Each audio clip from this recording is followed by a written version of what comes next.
안녕하세요. 오늘도 사연 살롱을 찾아주셔서 감사합니다. 서울에 살고 있는 20대 여성이에요.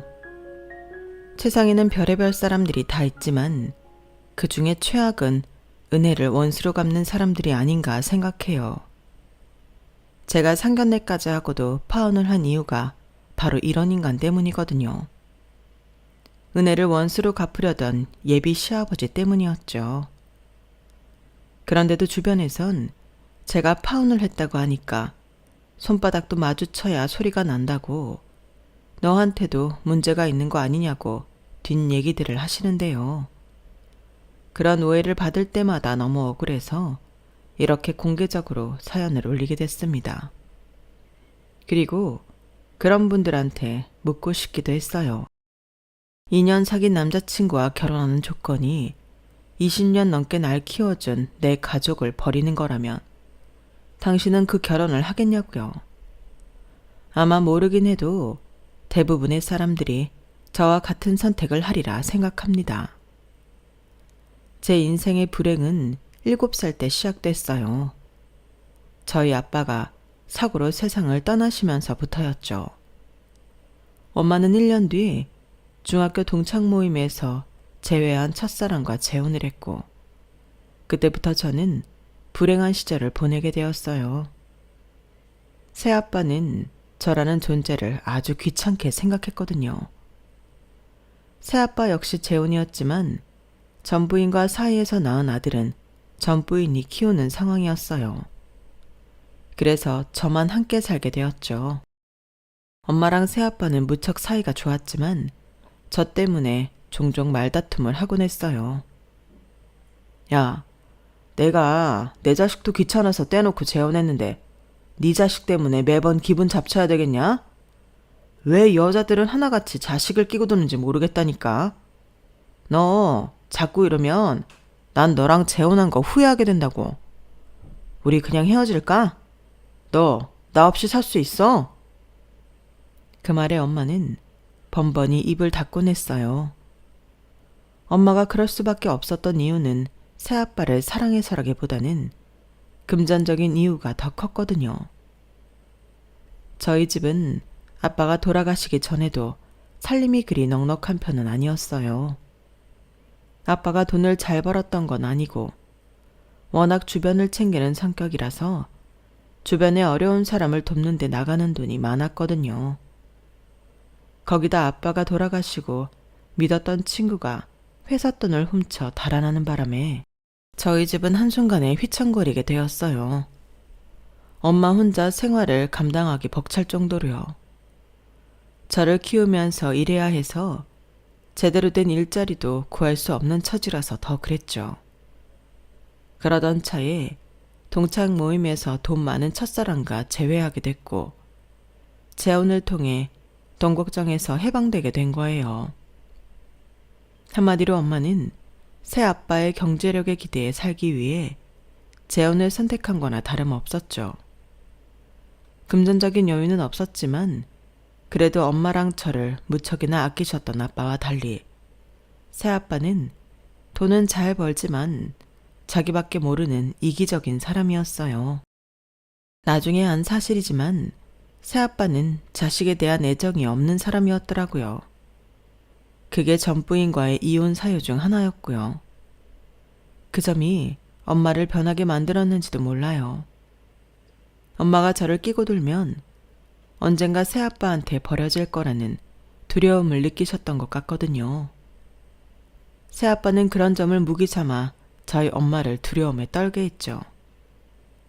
자기 자식한테도 정이 없는 사람인데 남의 자식한테는 정이 있었겠어요? 새아빠는 처음 저를 만나는 자리에서부터 제게 거리감을 두었어요. 물론 엄마 앞에서는 그런 내색을 안 했지만 엄마가 잠깐 자리를 비운 사이엔 어김없이 저를 보며 한숨을 쉬었죠. 제가 어린 나이였기 때문에 정확한 새아빠 속은 알 수 없었지만 이 사람이 나를 싫어한다는 것만은 확실히 느낄 수가 있었어요. 그래서 엄마한테 새아빠가 싫다고 결혼하지 말라고 떼를 쓰며 울기도 했어요. 하지만 남편 없이 혼자 딸을 키우며 사는 게 두려웠던 엄마는 그런 제 뜻은 무시해버렸고 제 혼을 선택한 거예요. 저희 엄마와 단둘이 달달한 신혼을 보내고 싶었던 새아빠는 저라는 혹이 딸려 있으니 무척이나 거슬렸던가 봐요. 두 분이 거실에서 영화를 볼 때면 새아빠는 엄마한테 이렇게 말했어요. 쟤 치워. 영화 보는데 방해돼. 그러면 엄마는 옆에 있던 저를 제 방에 데려다주며 신신당부를 했어요. 방에서 놀아. 거실에 나오지 말고. 알았지? 엄마, 나 혼자 있기 싫어. 무섭단 말이야. 무섭긴 뭐가 무서워. 거실에 엄마랑 아빠랑 다 있는데.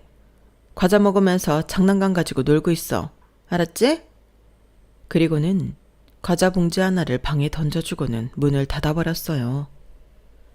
처음엔 영화 볼 때만 저를 방에 가둬두더니 시간이 지나자 두 분이 외식을 하러 가거나 쇼핑을 하러 갈 때도 저를 방에 혼자 두고 다니기 시작했어요.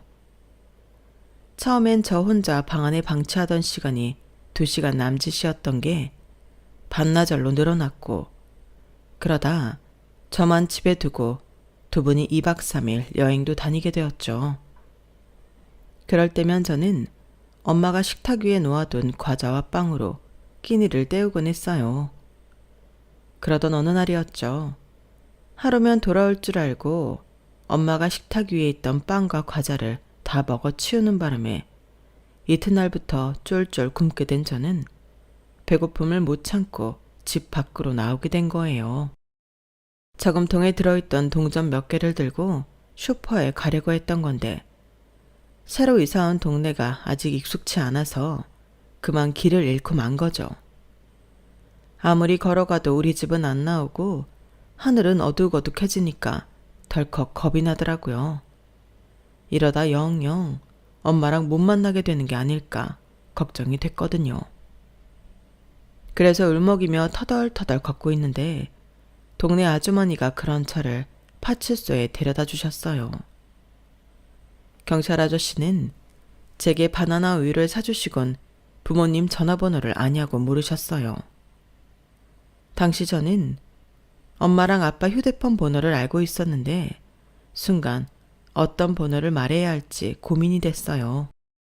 엄마 전화번호를 말하면 새아빠랑 엄마가 나만 두고 여행 간 걸 경찰 아저씨가 알게 될 거고, 그러면 그 일로 엄마랑 새아빠가 싸우지 않을까 걱정이 됐거든요. 그렇게 되면 유일한 내 편이던 엄마마저 저를 싫어하게 될지 모른다는 두려움에 차마 번호를 말할 수 없었어요. 그래서 돌아가신 아빠 휴대폰 번호를 알려드렸죠. 그리곤 얼마가 지났을까요? 부술듯이 파출소 문을 열고 삼촌이 뛰어들어왔어요. 그리고는 저를 끌어안고는 거친 숨을 몰아쉬었죠. 그러면서 그 큰 손으로 제 머리를 쓰다듬으며 말했어요. 다윤아, 이제 괜찮아. 삼촌이 왔으니까 이제 괜찮아.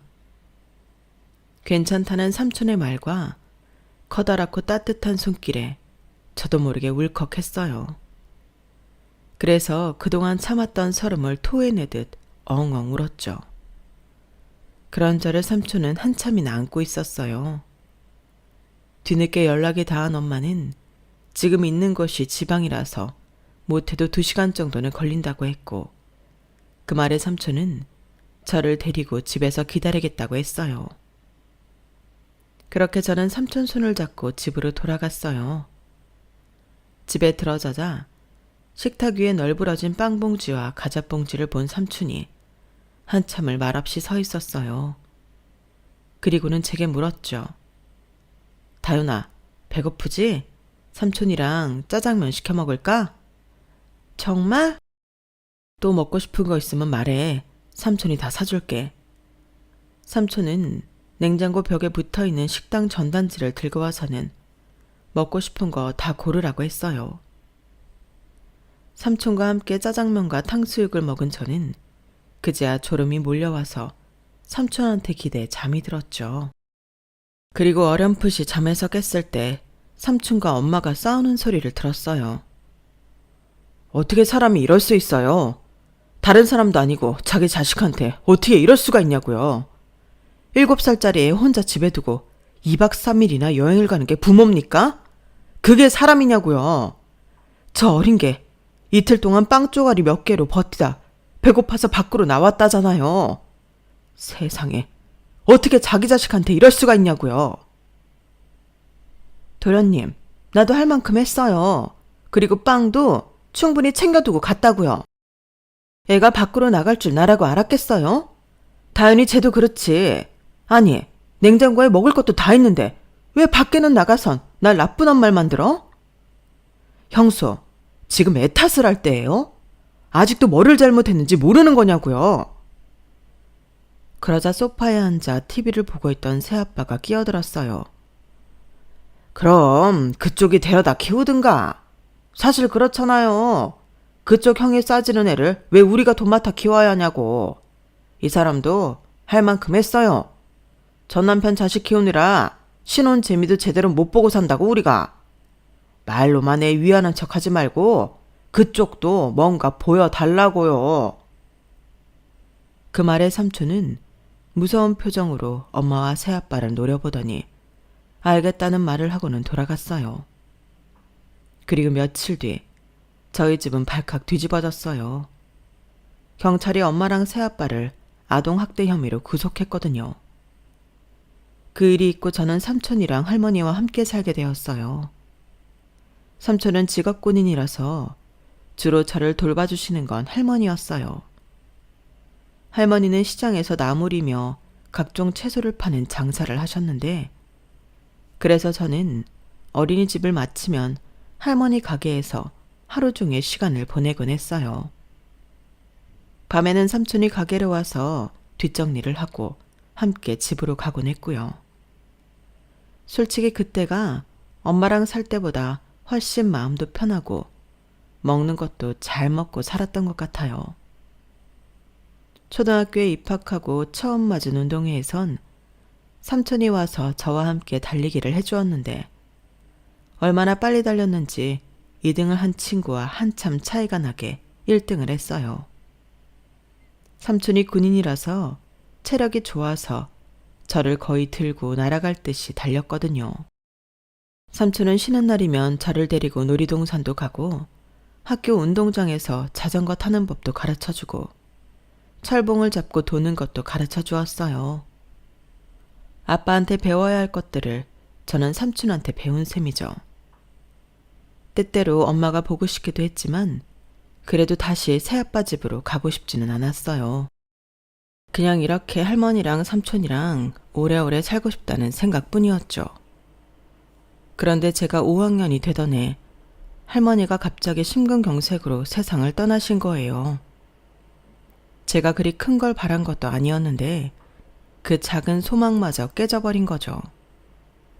할머니가 돌아가신 후로 저는 삼촌 부대 근처에 있는 관사에서 살게 되었어요. 아무래도 저를 돌봐줄 사람이 없다 보니 삼촌이 조금이라도 부대에서 가까운 곳에 집을 얻고 싶어 했거든요. 다행히 위층에 삼촌과 친한 상사분 가족이 살고 있어서 삼촌이 훈련이나 그 밖의 이유로 집에 못 오는 날은 그분 집에서 함께 지낼 수 있었어요. 아무래도 할머니가 계실 때보다는 먹는 것도 그렇고 많이 부실해지기는 했지만 저도 고학년이라서 밥과 간단한 반찬 정도는 할 수 있었기 때문에 생활하는 데는 큰 어려움은 없었어요. 주변에서는 삼촌이 빨리 결혼해서 가정을 꾸리는 게 최선이라는 말을 하곤 했는데 그때마다 삼촌은 들은 척도 안 하셨죠. 말은 안 했지만 저 때문에 걱정이 돼서 그러셨던 것 같아요. 제가 새아빠한테 정서적으로 안 좋은 경험이 있어서 또다시 그런 경험을 하게 될까봐 걱정이 돼서 그런 거겠죠. 학년이 올라가고 머리가 커지면서 조카를 키우느라 결혼도 안 하고 사는 삼촌을 볼 때마다 가슴 한구석이 아리곤 했어요. 내 부모도 나 몰라라 하는 나 때문에 삼촌이 희생하는 게 너무 안 됐고 미안했거든요. 그래서 어떻게든 서울에 있는 대학에 들어가 삼촌 집을 나와야겠다고 생각했어요. 그래야 삼촌도 여자도 만나고 결혼도 할 수 있을 것 같았어요. 그런 제 마음도 모르고 삼촌은 제가 공부를 열심히 한다고 좋아했지만요. 다행히 인서울대학의 턱걸이로 합격을 한 저는 삼촌 집을 나와 기숙사 생활을 하게 됐어요. 집을 나오면 삼촌도 제게 신경을 덜 쓰게 될 줄 알았는데 이게 웬걸? 오히려 눈에 안 보이니 더 걱정된다며 시도 때도 없이 전화하고 쉬는 날마다 서울에 올라와 전보다 더 간섭을 많이 하지 뭐예요. 이건 집을 나온 것도 아니고 안 나온 것도 아닌 게 되었죠. 뭐 그러더니 급기야는 뭐라는 줄 아세요? 이참에 삼촌도 서울로 올라갈까? 안 그래도 전부터 전역한 동기들이 같이 사업을 하자고 했거든. 나도 이제 나이도 있고 짬밥은 그만 먹고 싶어. 삼촌이 서울로 오면 닭장 같은 기숙사 생활 안 해도 되고 너도 좋지? 아니, 하나도 안 좋아, 삼촌. 삼촌은 결혼 안 해? 언제까지 조카 데리고 살 생각만 하냐고. 평생 노총각으로 살 생각이야? 제발 내 걱정 그만하고 이젠 삼촌 인생 살아. 설마 나 결혼하고도 같이 살겠다고 하는 건 아니지? 할 수만 있다면 그러고 싶지. 세상에 믿을 놈이 어딨냐? 내가 금지어겨 키운 내 조카인데 아무한테나 못 주지. 설사 준다 해도 절대 못 믿지. 생각 같아선 같이 살면서 네 남편 놈 일거수일투족 감시하면서 딴짓 못하게 단속하고 싶다고. 뭐?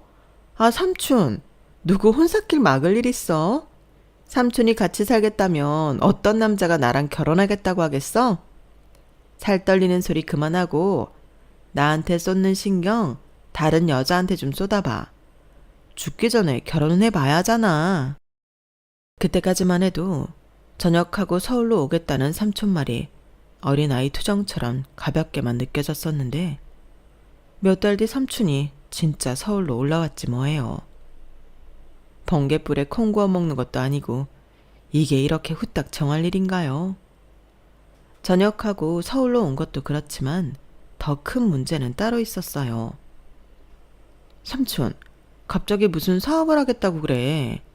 직업군인들 사회 나와서 사업하면 10중 8구 사기당하는 건 몰라? 군인 정신이니 뭐니 열심히만 하면 다 잘 될 것 같지. 근데 그렇지 않아. 삼촌이 군대에서 갇혀 살아서 세상 돌아가는 걸 몰라 그러는 거라고. 세상이 얼마나 무서운데. 특히나 삼촌처럼 고지 곧대로 믿고 의리 외쳐가며 사는 사람들은 더더욱 사기꾼들 먹잇감 되기 십상이라고. 그냥 다른 취직 자리 구하면 안 돼? 나 정말 삼촌이 걱정돼서 그래. 아니면 나 졸업하고 취직한 뒤에 해. 나라도 돈을 벌 수 있을 때 하라고. 야, 쬐만한 조카 녀석이 40 넘은 삼촌을 가르치려 드네. 얌마, 세상 무서운 건 너보다 내가 더 잘 알아. 내가 이래봬도 산전수전 공중전까지 다 겪은 몸이라고. 네가 뭘 걱정하는지 잘 알겠는데 삼촌 한번 믿어봐. 하다가 잘못되면 내가 막노동이라도 해서 하나뿐인 내 조카 먹여 살릴 테니까. 제가 그렇게 뜯어 말리는데도 삼촌은 기어이 사업을 시작했어요. 말이 사업이지 공사장 중장비를 대여해주고 하청받아서 하는 막노동 그 자체였죠. 같이 일을 하는 직원들 모두 전역한 군인 출신이라서 의욕은 정말 대단했어요. 다들 체력엔 자신이 있어 그런지 사기 충전하더라고요. 하지만 아무리 체력 좋은 군인 출신이라고 해도 공사장 일이 그리 녹록지 않은지 일을 시작하고 얼마 안 지나서부터 삼촌 몸에는 상처가 눈에 띄게 늘어갔어요. 그걸 저한테 안 들키려고 애써 감추는 모습을 볼 때마다 어찌나 가슴이 아프던지. 삼촌이 제게 말은 안 했지만 사업을 시작하고 한동안은 일감이 없어서 고생을 했고 이후엔 브로커한테 사기를 당해 회사가 휘청했고 삼촌과 직원들이 죽어라 일을 해서 겨우 자리를 잡을 수 있었어요. 언젠간 삼촌이 직원들과 맥주를 한잔하며 나누는 얘기를 들어보니 군생활 25년보다 2년간의 사회생활이 더 힘들었다고 하더군요. 그래도 그 짧은 시간에 자리를 잡았으니 군인 정신이 헛되진 않았던 것 같았어요. 회사 일이 바빠서 눈 돌릴 틈도 없던 삼촌은 회사가 자리를 잡아가자 슬슬 제 연애사에 관심을 보이기 시작했어요. 하필 집 앞에서 당시 사귀던 선배와 키스를 했는데 그걸 삼촌한테 딱 걸려버린 거예요. 야, 요즘 애들은 겁대가리가 없어요. 아니, 사람들 다니는 그 훤한 골목에서 어떻게 키스를 할 생각을 해? 정다윤, 너 앞으로 그 자식 만나지 마. 그렇게 남의 시선 생각 않고 지 본성이 이끄는 대로 함부로 사는 놈은 절대 안 돼. 삼촌, 나 어린애 아니야. 성인이라고. 조카 연애까지 삼촌이 이래라 저래라 할 자격 없단 말이야. 그리고 내가 먼저 하자고 그랬어. 뭐? 이 기집애가? 아우, 너 도대체 뭐가 되려고 그래? 삼촌이 말했지. 남자는 다 늑대라고. 여자가 여지를 주면 이것들이 이때다 하고 홀라당 벗겨 먹으려 든다고. 이게 진짜 세상 무서운 줄 모르고. 그때부터 삼촌은 제가 만나는 남자마다 검열을 해댔어요. 이놈은 이래서 안 된다. 저놈은 저래서 안 된다. 세상 모든 남자를 데려와도 삼촌은 안 된다는 말을 할 기세였죠. 그래서 연애를 할 때마다 어떻게든 삼촌한테 비밀로 하려고 노력했고, 그러면 그럴수록 삼촌은 어떻게든 제 연애사를 파헤치려 혈안이 되었어요. 그러다 제가 대학을 졸업하고 취업에 실패해 의기소침해 있자 보기가 안쓰러웠는지 그러더군요. 얌마, 한창 예쁘게 꾸미고 연애도 해야 할 나이에 왜 방구석에만 처박혀 있어? 전에 만나던 경영학과 그놈. 그래도 네가 만난 남자 중엔 그놈이 제일 낫던데. 걔랑은 연락 안 하니? 삼촌이 용돈 줄 테니까 그 녀석이랑 영화라도 보고 오지 그래. 영화? 삼촌 입에서 어떻게 그런 소리가 나와? 내가 그 선배랑 왜 깨졌는데? 선배랑 자동차 극장에 있다니까. 서울 시내 자동차 극장은 다 뒤지고 다녀선 기어이 찾아와서 그 난리를 쳐놓곤. 그래놓곤 이제 와서 그 선배랑 영화를 보라고? 아니, 그땐 그럴만 했으니까 그랬지. 자정이 다 됐는데 둘이 자동차 극장에 있다는데 삼촌이 돼선 어떻게 가만히 있냐? 그놈이 차 안에서 너한테 뭔 짓을 할 줄 알고. 영화는 해 떠 있을 때 봐야지. 왜 그 야심한 시각에 보냐고. 그놈이 땀만 품은 게 아니라면 설명이 안 되잖아. 뭐 다 지난 일이니까 길게 말할 거 없고. 다윤아, 앞으로는 삼촌이 너 연애사에 간섭 안 할 테니까 방에 틀어박혀 지내지 말고 차라리 연애라도 해. 그깟 취업이 뭐가 그리 중요하냐? 그게 창창한 네 인생에 얼마나 큰 영향을 끼친다고. 세상은 넓고 할 일은 많다잖아. 네가 정말 하고 싶은 게 뭔지 잘 생각해보고 삼촌한테 말해. 그럼 이 삼촌이 뒤는 팍팍 밀어줄 테니까. 삼촌 이제 그럴 능력 되잖아. 어? 투박한 말투였지만 삼촌이 제게 전하려는 따뜻한 위로는 제대로 전달이 됐어요. 그래서 삼촌 말대로 제가 정말 하고 싶은 게 뭔지 곰곰이 생각을 해보았죠. 그러다가 생각한 게 구두였어요. 어릴 때부터 유독 구두를 좋아했던 저는 엄마랑 새아빠가 저만 집에 두고 데이트를 하러 나갈 때면 몰래 신발장에 들어있던 엄마 구두를 꺼내 신어보곤 했었거든요. 그러다 고등학생이 됐을 땐 용돈을 모아 삼촌 몰래 하이힐을 사서는 장롱 속에 숨겨두고 기분이 울적할 때마다 신어보곤 했어요. 좋은 구두는 나를 좋은 곳으로 데려다 준다는 말이 있지만 저는 그보다는 예쁜 구두가 나를 행복하게 만들어준다고 생각했어요. 아무리 지옥 같은 순간에도 예쁜 구두를 신으면 순식간에 세상이 환하게 변하는 기분이었거든요. 그래서 구두 장사를 하기로 했죠. 굳이 가게를 차릴 거 없이 온라인 매장을 열기로 했어요. 가게를 직접 차리지는 않아도 물품 구비랑 제품 촬영비 등 약간의 초기 자본이 필요해서 나름의 창업 기획서를 작성해 삼촌한테 손을 벌렸어요. 평소 같으면 깐깐하게 트집을 잡았을 삼촌이지만 웬일인지 아무 말도 않고 순순히 돈을 내주더라고요. 그래서 의아하게 쳐다봤더니 그러더라고요. 일 시작해보면 알겠지만 앞으로 사방에서 치이고 터지는 게 일일 텐데 삼촌이 나마저 시작도 하기 전에 조카 길을 꺾을 수는 없잖아. 젊을 땐 뭐든 덤벼보는 것도 큰 재산이 되는 거니까 신나게 해봐. 잘 되면 좋은 거고 망하면 망하는 대로 경험을 쌓는 거니까 손해는 아니야. 삼촌의 응원 덕분에 저는 겁없이 일을 시작할 수 있었어요. 이미 온라인 슈즈 전문점이 많은 상황이라 제 가게만의 차별점이 있어야겠더라고요. 그래서 생각한 게 직접 신어보지 않아도 나한테 맞는 구두를 찾을 수 있는 가게라는 컨셉트였어요. 전문 발모델이 신은 틀에 박힌 제품 사진이 아닌 일반인이 직접 신은 실착 사진을 상품 상세 페이지에 올렸어요.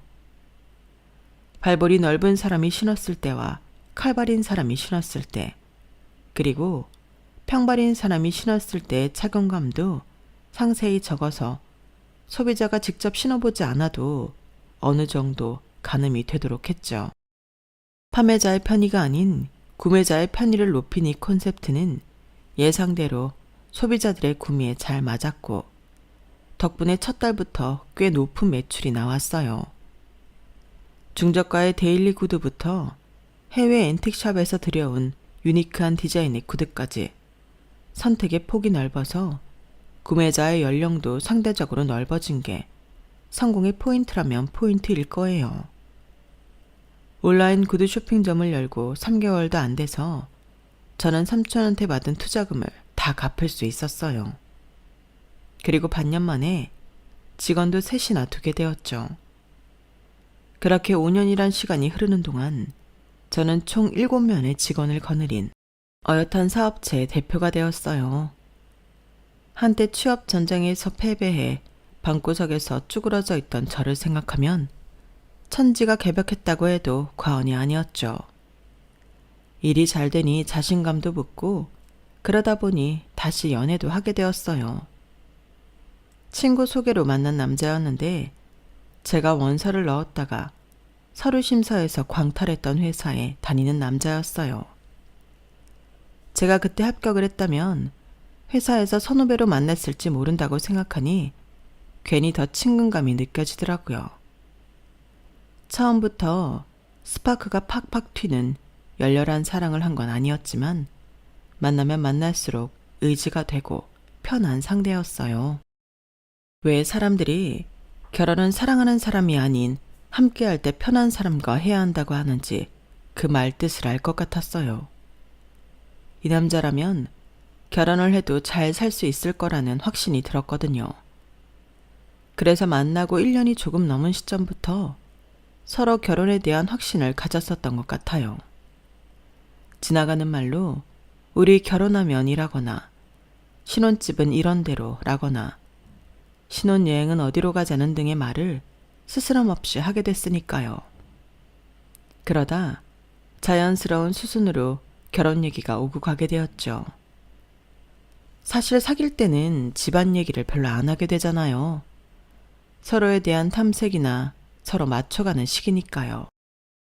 그러다 막상 결혼을 앞두게 되니까 그동안 몰랐던 서로의 가정에 대해 많은 얘기를 하게 되었어요. 특히 제 경우는 평범한 가정사를 가진 건 아니라서 제가 삼촌과 살게 된 얘기를 꺼내자 얘랑이 많이 놀라더라고요. 다른 사람도 아니고 친엄마한테 거진 버림을 받았다는 말에 저를 보는 눈빛이 촉촉해졌어요. 항상 밝아서 그런 일을 당했을 거라고는 생각 못했어. 많이 힘들었겠다.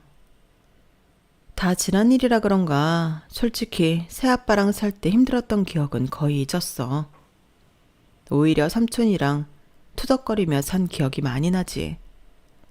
성격이 밝아진 것도 따지고 보면 삼촌 덕분이야.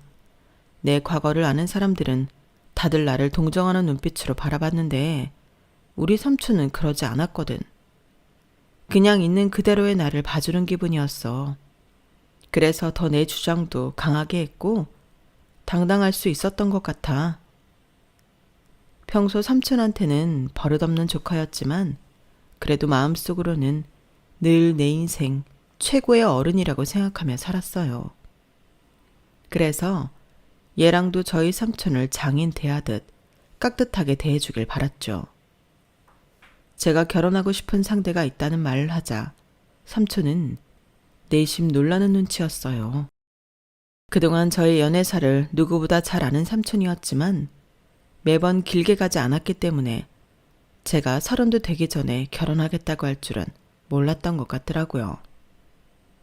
그도 그럴 게 대학에 다닐 때까지만 해도 삼촌이 제 연애사에 많이 관여를 해왔지만 제가 사업을 시작한 이후로는 그쪽으론 터치를 하지 않았거든요.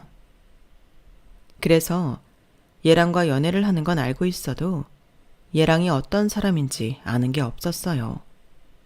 얼굴도 본 적 없었으니까요. 그래서 더 놀라는 것 같더라고요. 뭐가 급해서 그렇게 빨리 결혼을 하려고 그래.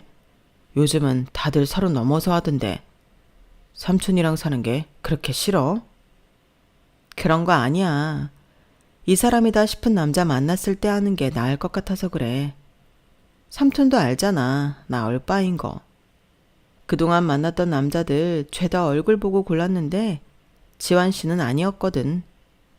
처음엔 그냥 그랬는데 오히려 사귀어보니까 나랑 가치관도 비슷하고 무엇보다 같이 있으면 편하더라고.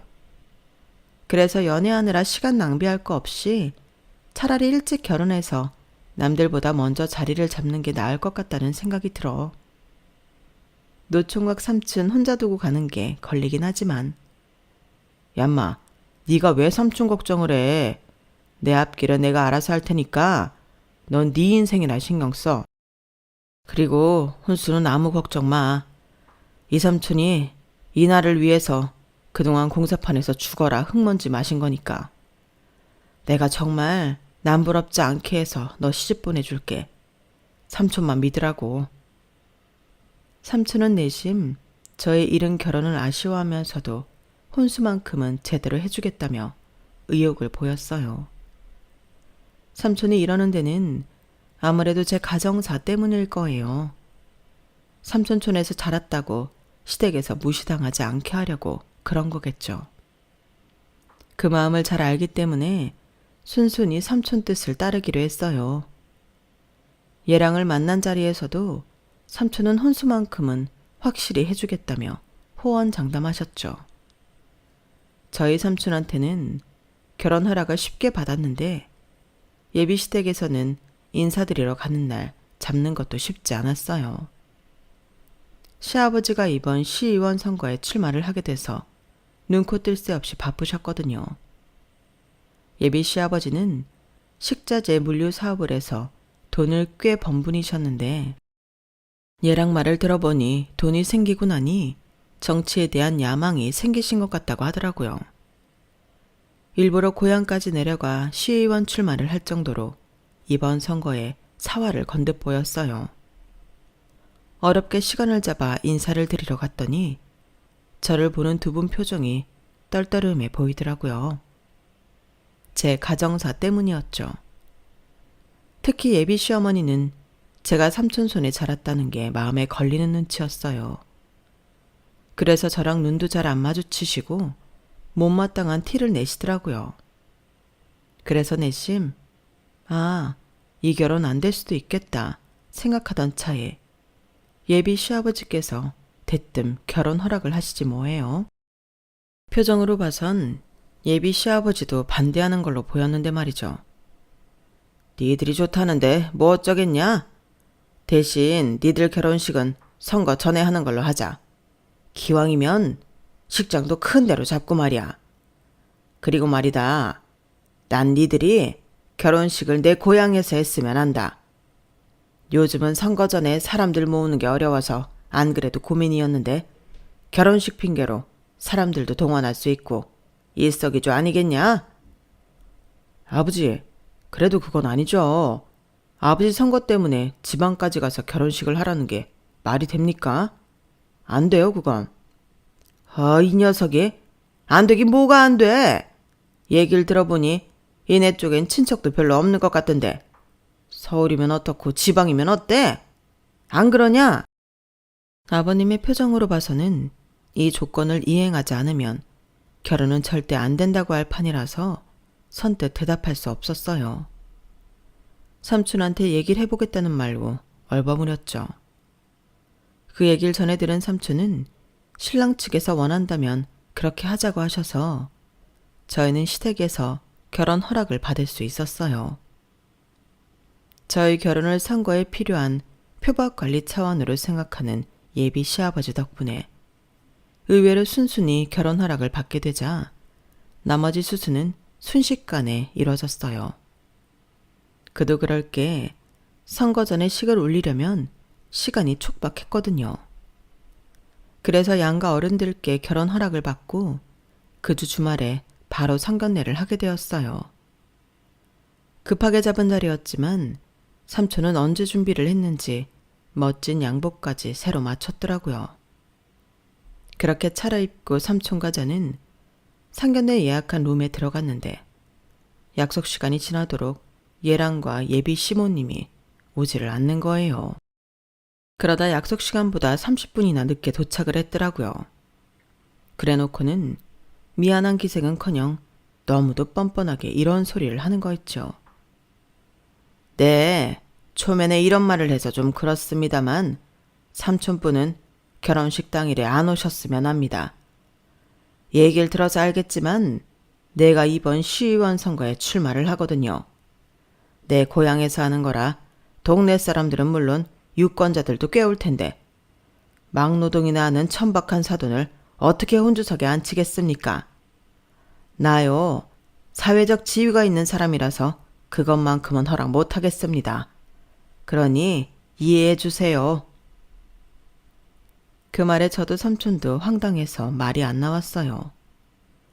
그래서 예비 시아버지 얼굴만 빤히 바라보고 있었는데 예비 시어머니까지 나서서 그러는 거예요. 난 정말 하나부터 열까지 다 마음에 안 들어요. 당신 선거만 아니면 나 이 결혼 안 시켰을 거라고요. 지 부모한테 버려져서 삼촌 손에 자란 것도 못마땅한데 삼촌 직업이 공사판 막노동자라니 창피해서 어떻게 사람들한테 며느리 얘기를 꺼내냐고요. 여보, 그러지 말고 이 결혼 다시 생각해 봅시다. 선거도 선거지만 내 자식 인생이 달린 문제잖아요. 예비 시어머니는 그간 꾹 참았던 진심을 털어놓으며 결혼 반대를 하고 나섰어요. 그 바람에 예비 시부모 간의 실랑이가 벌어졌어요. 그런데 두 분이 싸우는 모습을 보던 삼촌 표정이 조금씩 험악해지지 뭐예요. 저는 이 상황에 화가 나서 그런 줄 알았는데 뜻밖의 소리를 하더라고요. 혹시 박상만 씨 맞죠? 땡땡동에 살던 박상만. 어쩐지 처음 봤을 때부터 낯이 익다 했는데 아주머니랑 싸우는 모습 보니 확실하네. 예전에도 두 분 툭하면 싸웠잖아요. 우리 형 가게에서. 박상만 씨가 보증 잘못 써서 집 홀라당 날려먹고 우리 형 가게 창고에서 세 식구가 살았잖아요. 기억 안 나요? 그럼 정상수 씨는 기억납니까? 당신이 은혜를 원수로 갚았던 우리 형 정상수 기억나냐고. 그러자 순간 예비 시아버지와 예비 시어머니 얼굴이 하얗게 질렸어요. 귀신을 본 것처럼 손을 바들바들 떨 정도였죠. 그러자 의아한 예랑이 영문을 모르겠다는 듯 물었어요. 그게 무슨 말씀이세요? 저희 아버지가 은혜를 원수로 갚다뇨. 그래도 창피한 건 알아가지고 자식한테는 비밀로 해야 하는 모양이네. 갈 곳 없는 당신네 식구 가게 한 켠에 살게 해주고 일도 서툰 사람 월급까지 쥐어줘가며 써줬더니 우리 형 사고 나자마자 금고 털어 도망갔잖아. 당신들이. 공사대금 수금한 돈 훔쳐가서 호의호식하니 좋았냐? 내 조카는 니들 때문에 어떤 수모를 겪고 살았는 줄 아냐고. 니놈이 그 돈만 안 훔쳐갔어도 형수가 재혼할 일도 없었고, 그랬으면 우리 다윤이 지 엄마 손에서 사랑받으며 자랐을 거라고. 남의 인생 개박살내놓고 뭐? 시의원 선거? 너 같은 도둑놈이 무슨 낯짝으로 그런 데를 나가. 길말 필요 없어. 당장 경찰서 가자. 가서 네가 저지른 죗값이나 받으라고. 그러자 예비 시아버지는 무릎까지 꿇고 설설 기며 빌었어요. 그 돈 당장 변상하겠습니다. 아니, 이자까지 쳐서 곱절, 아니 3배 쳐드릴게요. 그러니 제발 일은 키우지 맙시다. 내가 이렇게 빌게요. 왜? 주제의 시의원은 끝까지 포기 못하겠어? 내 입 맞고 끝까지 해보려고 수작 부리는 거냐고. 개소리 치지 말고 당장 일어나. 경찰서 가자고. 아빠가 돌아가시면서 저희 집이 기울었고, 그 바람에 엄마는 생활고에 시달리다 재혼을 하신 것 맞아요. 하지만 정확한 내막을 몰랐던 저로서는 솔직히 실감이 안 나더라고요. 그런데 사람이 급박한 상황에 놓이면 두뇌 회전이 빨라진다고 하잖아요. 저도 모르게 그 순간 절도죄 공소시효가 얼마나 될까 하는 생각이 들었어요. 길어야 10년 남짓이 아닐까 싶더라고요. 아빠가 돌아가신 지 20년도 훨씬 넘었으니 모르긴 해도 공소시효가 지났을 것 같았어요. 그렇다면 경찰서에 간다고 해도 돈을 돌려받을 수도 없고 죗값을 치르게 할 수도 없겠더라고요. 그래서 결단을 내렸죠. 10배 확실히 주실 건가요? 제 말에 예비 시아버지는 눈을 번뜩 뜨곤 고개를 마구 끄덕였어요. 좋아요, 10배. 삼촌, 그냥 그 돈 받고 끝내자. 어차피 지난 일이잖아. 다윤아, 너 지금 무슨 소리를 하는 거야? 넌 이놈이 용서가 돼? 네 인생을 망가뜨린 놈인데? 아니, 용서 안 되지. 그리고 용서 안 할 거야. 그래서 돈이라도 받겠다는 거야. 그러니까 삼촌도 내 뜻 따라줬으면 좋겠어. 삼촌은 자리를 박차고 일어나 씩씩거렸지만 결국 제 뜻에 따라 각서를 쓰고 돈을 받기로 했어요. 각서에는 이 사실을 외부에 절대 유출하지 않겠다는 비밀 조약에 달렸죠. 삼촌은 예비 시아버지를 죽일 듯 노려보며 각서에 사인을 했고, 그 자리에서 예비 시아버지는 삼촌 계좌로 돈을 보내주었어요. 무려 3억이 넘는 돈을 말이죠. 그리고 당연히 얘랑과 저는 파혼을 하게 되었죠. 예비 시아버지는 다시는 안 볼 사람처럼 얼굴을 붉히고 돌아갔지만 얼마 뒤 다시 저희 집에 찾아오고야 말았어요. 너 인연, 네가 감히 나한테 소송을 걸어? 내 돈 3억 5천이나 받아먹고선 돈 내놔. 당장 내 돈 내놓으라고. 내가 하도 억울해서 알아봤더니 어차피 공소시효도 지나서 니들한테 돈 줄 필요도 없다더라. 니년이 나한테 건 소송도 당연히 기각될 거고. 그런데 니들은 상황이 달라. 각서에 명시한 비밀 유지 조항을 어겼으니까 각서에 적힌 대로 3억 5천에 2배, 7억 당장 내놔. 제가 예비 시아버지를 상대로 절도 관련 소송을 걸었다는 사실을 몰랐던 삼촌은 이게 무슨 소리냐고 난리를 쳤어요. 하! 지 삼촌한테도 비밀로 한 모양이구만. 어린 게 돈독이 올라도 단단히 올랐어. 겁도 없이 어디 내 돈을 꽁으로 먹으러 들여. 돈 안 내놔 이년아. 예상했던 일이기에 놀랍지는 않았어요. 그래서 조소를 날리며 팩폭을 날려줬죠. 아저씨, 그 각서 누가 썼는지 기억은 나요? 그거 우리 삼촌이 쓴 거예요. 돈도 우리 삼촌 계좌로 보냈잖아요. 한마디로 나는 그 각서랑 아무 상관없다는 겁니다. 그러니 내가 비밀 유지 조항을 지켜야 될 이유가 없다는 거죠. 우리 삼촌도 약속을 어긴 게 아니니까 그 돈 2배를 돌려줄 이유가 없고요. 아, 그리고 소송? 나 그거 이길 생각으로 한 거 아니에요. 그쪽 개망신 주려고 한 거지. 시의원? 웃기고 자빠졌네. 집도 절도 없는 인간들 품어줬더니 은혜는 못 갚을 망정. 되려 전재산 훔쳐간 도둑놈 주제에 무슨 정신 차리세요. 뭐? 이게 뚫린 입이라고 함부로 짓거려? 아, 그리고 이런 일로 소송당한 거 언론에 알려지면 누가 손해일까요? 그 소송 기각이 돼도 사람들 머리에 당신은 은혜를 원수로 갚은 배은망덕한 놈으로 각인될 거라고요.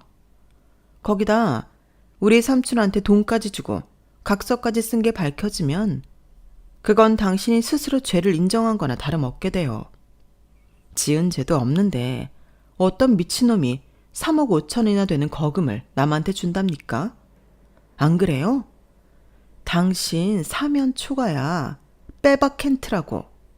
근데 시의원 나갔다는 분이 지금 여기서 이러고 있을 시간이 될까요? 당장 사무실에 가서 수습할 일이 있을 텐데? 내가 이번 소송건으로 기자 몇 명이랑 인터뷰한 게 있는데 그거 곧 기사 뜰 거거든요. 그거 수습해야 하지 않을까요? 발등에 불 떨어졌을 텐데. 그리고 나랑 우리 삼촌 너무 원망하지 말아요. 이게 다 자업자득이니까. 그러게 인생 똑바로 살지 그랬어요. 나이 먹고 이게 무슨 개망신이야. 이번 소송이 기사화된다는 말에 예비 시아버지는 꽁지에 불이 붙은 사람처럼 달려나갔어요. 제가 각서 쓰기를 강요한 일로 단단히 뿌리 나 있던 삼촌은 화끈한 반전에 입을 다물지 못했어요. 그리곤 어디서 이런 똘똘한 종자가 나왔냐며 제 볼을 잡고 손바닥으로 비벼댔죠. 이 종자가 어디서 나왔겠어요? 나를 길러준 삼촌한테서 나왔지. 그래서 이제는 이 똘똘한 머리로 노총각 삼촌 결혼시키는데 활용하려고 합니다. 장유유서라고 어린 조카보다는 반백살 삼촌이 먼저 가는 게 맞는 순서니까요. 지금까지 제 사연을 들어주셔서 감사합니다. 삼촌과 저 더 잘 살도록 노력할게요.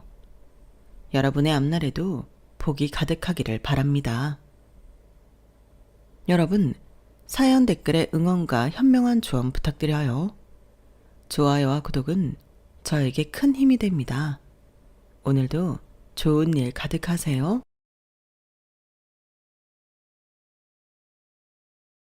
안녕하세요. 오늘도 사연살롱을 찾아주셔서 감사합니다. 저는 서울 강남구에 살고 있는 30대 중반의 여성이에요.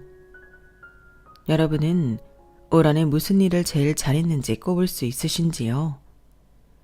저는 분명하게 말할 수 있는 게 있어요. 그건 바로 제 결혼을 엎어버렸다는 거예요. 2년여간 사귀었던 남친과의 관계도 그 집과도 완전히 끝냈어요. 몇 달 지나고 나서 돌이켜보니 제 이야기도 충분히 사연을 보낼만 하겠다 싶더라고요. 그래서 이렇게 오늘 본격적으로 제 이야기를 적어보게 되었네요. 제가 어떻게 고구마처럼 꽉 막혔던 속을 확 풀었는지 끝까지 들어주시면 좋겠어요. 저는 원래 교육행정직 공무원을 했다가 아빠가 하시는 학원 사업을 돕게 되었어요. 공무원 생활은 3년 정도 했고요. 저희 집이 원래 이것저것 사업을 하고 있는데요.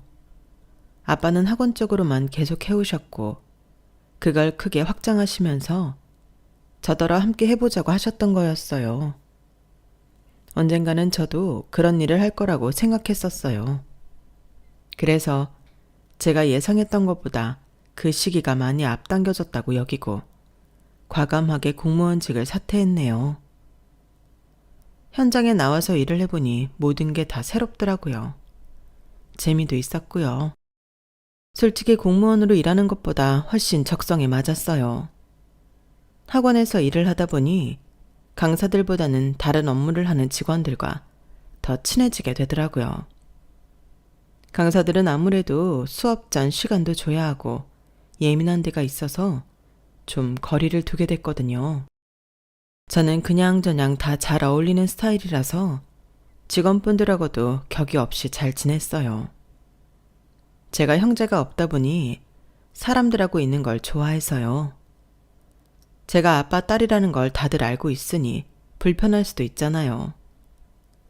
그래서 가능한 회식 같은 거 잡으려고 안 하고 모임이 있으면 되도록 일찍 마무리하는 쪽으로 배려했어요.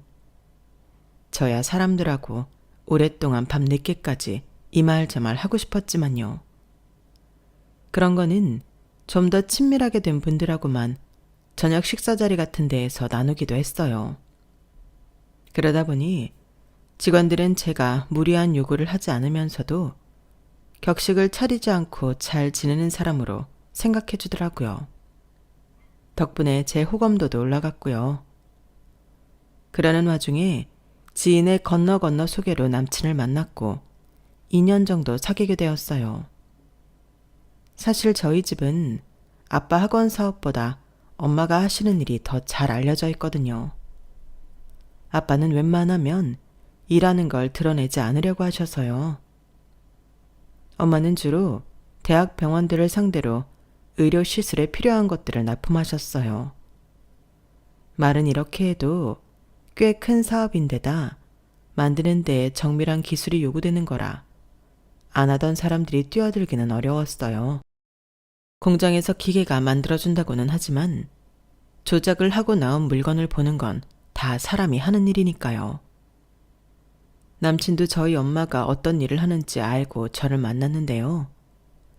일부러 조사를 했다기보다는 제가 마음에 들어서 소개해달라고 했는데 소개해준 지인이 저희 엄마가 사업가라고 얘기를 했다더군요. 물론 이거 다 순뻥이었지만요. 이 인간은 엄마 사업을 노리고 저한테 접근한 거였어요. 저는 전혀 모르고 사귀었고요. 저는 진심으로 남친이 저와 잘 맞는 사람이라고 생각했어요. 남친이 꽤나 호감형이어서 누구나 보면 좀 관심을 갖게 되는 부류거든요. 저 역시 그랬는데 그런 사람이 저를 좋다고 하니 솔직히 붕 뜬 마음이 있었던 것도 사실이에요. 남친은 기술직 공무원이었는데 일반 회사를 다니고 싶어 했어요. 그래서인지 엄마가 하시는 의료 납품들에 굉장히 관심이 많다고 했어요. 지영아, 너도 공무원 하다가 다른 일 한다며. 그래서 내 심정 알아줄 거라고 생각해. 공무원직도 맞는 사람이 있고 아닌 사람이 있는 것 같아. 난 너처럼 그냥 일이 더 맞기는 한 것 같은데 공무원만큼이나 효율 좋은 일을 찾으려니 잘 못 찾겠더라고. 근데 지영이 어머님 하신다는 일은 되게 관심이 생기네. 이게 한번 알아놓으면 지속 가능한 일 같고. 그래서 나 어머님 하시는 일 어떤지 좀 봐도 되려나 해서. 나도 장래에는 그런 쪽으로 일을 하고 싶다는 생각이 부쩍 많이 들거든. 나도 엄마 회사는 가본 적이 없고 오빠가 보고 싶어 하는 건 공장에서나 볼 수 있을 거야. 근데 그게 본다고 해서 알 수 있는 건 아닐걸? 그래도 직접 공장 돌아가는 거라도 보고 싶어서 그래. 나한테 그 정도는 견학시켜줄 수 있잖아. 일하시는 분들은 얼마나 되는지도 궁금하고. 그래야 나도 나중에 그런 사업할 때 어느 정도 규모로 하면 되는지 가늠이 되잖아. 그런 거라면 굳이 공장에 가보지 않아도 자료 정도는 줄 수 있을 거야. 지영이 너는 어머님 회사 쪽은 전혀 상관 안 하는 거야? 그래도 너 딸 하나라며. 친딸이 엄마 사업에 그렇게 무심해도 돼? 이참에 나랑 같이 보면서 공부해보는 건 어때? 오빠, 진짜 해볼 마음이 있나 보네. 엄청 적극적인데? 나도 엄마 사업 아주 관심 없는 건 아니지만 지금 내가 아는 건 없어서 그래. 오빠 말대로 이번에 좀 관심 가져보는 것도 괜찮겠다. 내가 한번 얘기해 볼게. 그렇게 해서 남친은 저와 함께 회사 임원분의 특별한 배려 아래에서 공장까지 둘러보고 이것저것 알아봤어요. 제가 너무 순진했는지 그저 남친이 열정적이라고만 생각했네요. 사람 좋고 미래에 대한 꿈이 있어서 좋게만 봤고 남친은 엄마 회사를 둘러보고 얼마 안 있어서 저에게 결혼하자고 했어요. 사귄 지 2년이 되던 기념일이었어요. 저는 당연한 수순으로 여기고 있었기에 좋다고 했죠. 그렇게 양가 인사를 무난히 드리고 나서 상견례 약속을 잡자고 말이 오가고 있었어요. 남친을 소개해준 지인에게 결혼할 거라고 하니 여기저기서 이야기가 퍼져서 축하 인사들이 막 쏟아졌네요. 그중 해외에 있는 몇몇은 결혼식에 못 올 것 같다며 선물을 미리 보내기도 했어요. 지영아, 결혼한다며. 너무너무 축하해. 행복하게 잘 살아야 돼. 내가 여기 독일에 몇 년은 더 있을 것 같고 한국 들어가기 쉽지 않을 것 같아서 선물로 전자레인지 겸 오븐 보낸다. 이게 아주 죽은 빵도 살리는데 기가 막히대. 잘 살아. 박정, 결혼 축하. 웬일이니? 이렇게 네 결혼 소식을 듣게 되고 정말 너무 잘 됐다. 나 미국에서 애들 키우고 너무 바빠서 한국 못 갈 것 같아. 대신 내가 통 크게 TV 쏜다. 그러니까 TV 사지 마.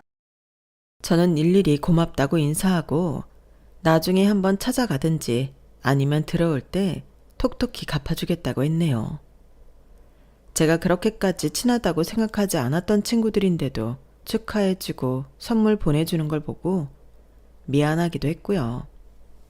그렇게 좋은 시간들을 보내고 있었는데 남친 어머니가 갑자기 저한테 남친 형한테 어울리는 여자를 소개시켜 달라고 조르기 시작했어요.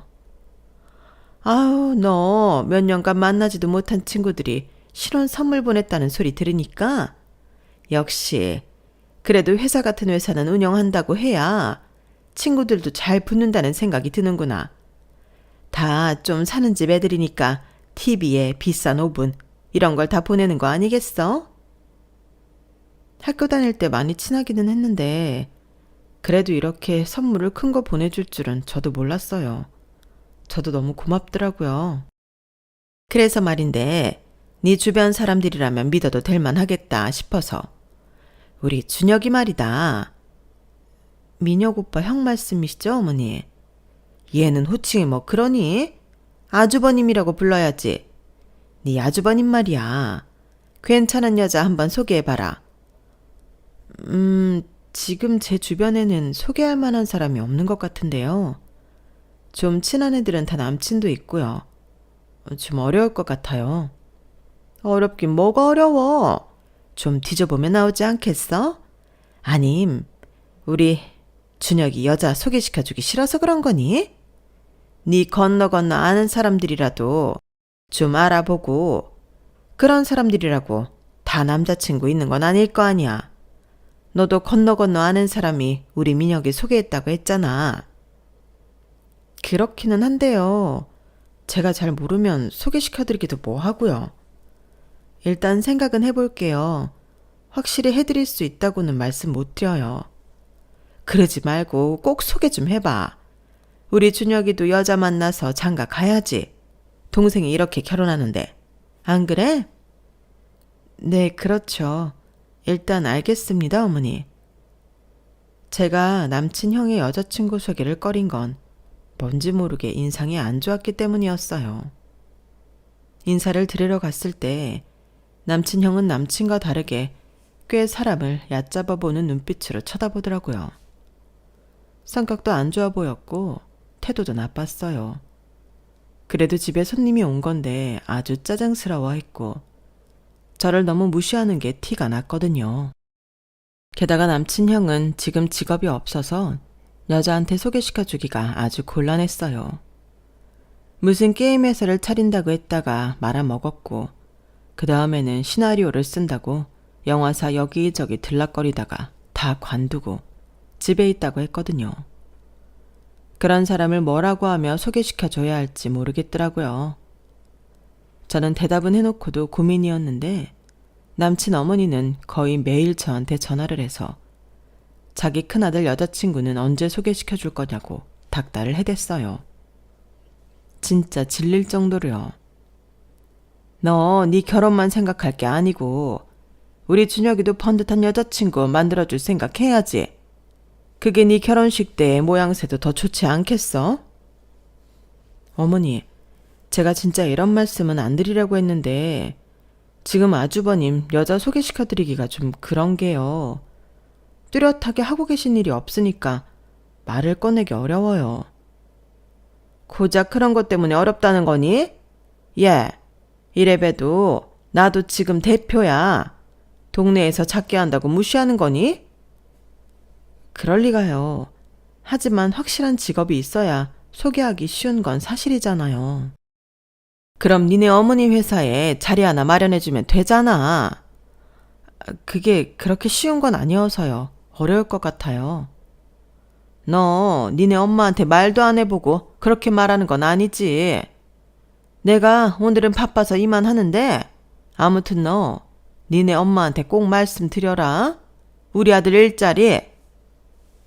그래도 사돈될 사이인데 니네 엄마라고 말하는 것도 그렇고 당연하다는 듯이 자기 아들 일자리 마련하라는 게 저는 어이없더라고요.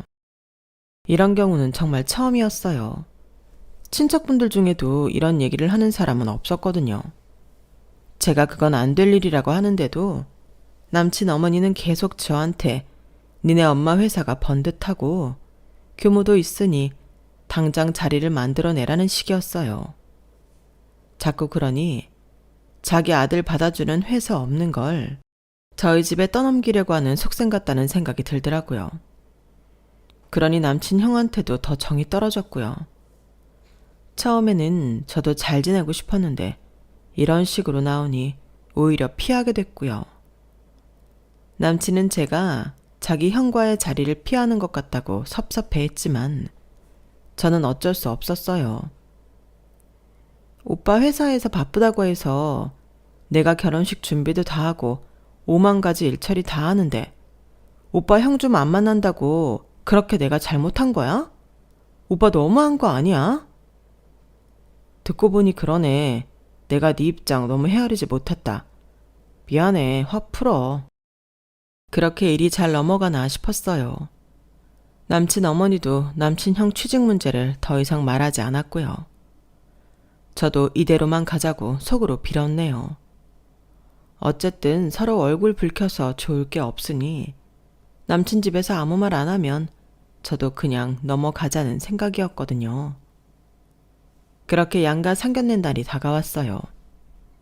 마침 그날 아빠는 학원 학장 문제로 급한 일이 생겨서 참석을 못 하시게 됐지만 사촌 오빠가 대신 나가서 아빠의 빈자리를 채워줬어요. 남친 집에서는 아버지가 안 계셔서 남친 어머니, 남친 형 이렇게 나왔고요. 서로 조금씩 사담을 해가며 분위기를 풀었어요. 제가 지영이 엄마 되는 사람입니다. 이렇게 뵙게 되어 반갑네요. 네, 사부인 정말 반갑습니다. 어쩌면 그렇게 사업을 잘 키우셨어요. 지영이는 엄마 덕 안 보고 자기 일하는 것 같은데 딸도 사업만큼이나 잘 키우셨네요. 정말 보기 좋아요. 감사합니다. 부족한 엄마인데 잘 자라준 게 고마울 뿐이죠. 그런데 오늘 바깥 사돈께서는 참석이 어려우신가요? 네, 갑자기 급한 일이 생기셨다고 하네요. 다음에 자리를 마련해서 함께 식사할 수 있게 하겠습니다. 앞으로는 볼 일이 많이 생기지 않겠어요? 듣고 보니 그러네요. 사돈지간인데 말이죠. 지영이가 정말 야무져요. 저도 귀한 따님 제 딸처럼 여기고 잘해주려고 해요. 그렇게만 해주신다면 바랄 게 없죠. 감사합니다. 그렇게 엄마랑 남친 엄마가 얘기를 주거니 받거니 하다 보니 시간이 금방 지나가더라고요. 그런데 남친 집에서 저희 엄마 사업에 대해 모르는 게 있었는데요. 바로 남해에 큰 실버타운을 짓는 일이었어요. 저희 엄마 고향이 원래 남해 쪽이라서 엄마가 항상 거기서 뭔가 하고 싶어 하셨거든요. 그 실버타운이 평범한 건 아니고 제대로 된 의료 시스템을 갖추어서 노년기 건강과 질병을 모두 상급 병원 수준으로 책임지는 곳으로 만들 계획이었어요. 저희가 서울에서 살게 된 건 아빠가 서울 토박이었기 때문이었죠. 엄마는 대학을 졸업하고 서울에서 사업을 하다가 아빠를 만났지만 언제나 고향에서 뭔가 하고 싶다고 입버릇처럼 말씀하셨는데 드디어 그 꿈이 이루어진 게 된 것이었어요. 저는 엄마보다는 아빠 영향을 많이 받아서 교육 행정 쪽에 더 관심을 많이 갖게 되었고요. 그래서 자연히 교육 쪽 공무원 일도 있었던 것 같네요. 아빠가 학원 사업을 더 확장하면서 저더러 함께 하자고 한 건 정말 제 인생의 좋은 기회였어요. 강사들을 일일이 관리하고 학원 전체가 돌아가는 일을 하는 게 더 재미있었거든요. 물론 월급도 훨씬 많았고요. 제 적성에 딱 맞는 일을 아빠 밑에서 할 수 있다는 건 정말 큰 행운 중의 행운이라고 말할 수 있겠네요. 어쨌든 상견례를 잘 마치고 혼수 장만하고 식 올릴 준비를 하는 도중에 엄마가 몸이 많이 아프게 되어 병원에 입원하게 됐어요. 남친 어머니는 지병이 있었던 게 아니냐며 자꾸 꼬치꼬치 캐묻더라고요. 저는 그런 거 없고 요즘 과로하신 것 같다고만 했네요. 그런데도 남친 어머니는 전화를 끊지 않고 자꾸 더 물어보는 거였어요. 아니, 말은 과로라지만 늘 하시던 일 하던 건데 갑자기 위중한 병이라도 생기신 건 아니니? 그런 거라면 회사 물려받는 거라든지 여러 가지 준비해야 할 게 많지 않겠어? 지금 무슨 말씀하시는 거예요? 우리 엄마 아직 그러실 때 아닌데 왜 그러시는 거예요? 아니, 이런 건 만에 하나를 위해 대비해야 되는 거잖아. 혹시 전에 상견례 때 나왔던 니네 사촌오빠라는 사람이 회사 지분 갖고 그러는 건 아니지? 어머니, 지금 저희 엄마 아프신데 얼른 나으라고 하시는 것도 아니고 너무 실례 아닌가요? 실례라니, 나는 너 생각해서 하는 말이다. 행여 네가 딸로서 받아야 할 걸 못 받으면 안 되는 거잖아. 이건 그냥 만에 하나 하는 말이야. 만에 하나 검질 경과가 나쁘면 유산 좀 미리 받고 우리 준혁이한테 뭐 하나라도 차려줄 수 있지 않겠어? 하다못해 식당 같은 거라도 말이야. 무슨 식당을 말씀하시는 건지도 모르겠고요. 제가 왜 유산을 당겨받고 그런 걸 해줘야 되는 건지도 모르겠네요. 저희한테 뭐 맡겨놓으신 것처럼 그렇게 말씀하시는 게 저는 너무 이해가 안 돼요. 엄마 아프다고 문병을 오시는 것도 아니고 전화해 대고 그게 하실 말씀인가요? 못할 말은 아니라고 생각한다. 그게 뭐 어렵니? 솔직히 말해서 사돈 집 자체가 놀고 있다는데 뭐 하나 자리라도 마련해 주는 게 있는 집 사돈이로서 도리 아니니? 어머니 그렇게 말씀하시니 저도 한 말씀 드리자면요. 저희 결혼하는데 혼수금 뭐고 전부 다 우리 집에서 준비하고 오빠 쪽에서는 뭐 할 건지 물어봤을 때 집 해주신다고 하셨잖아요. 그런데 그 집 언제쯤 제가 볼 수 있어요?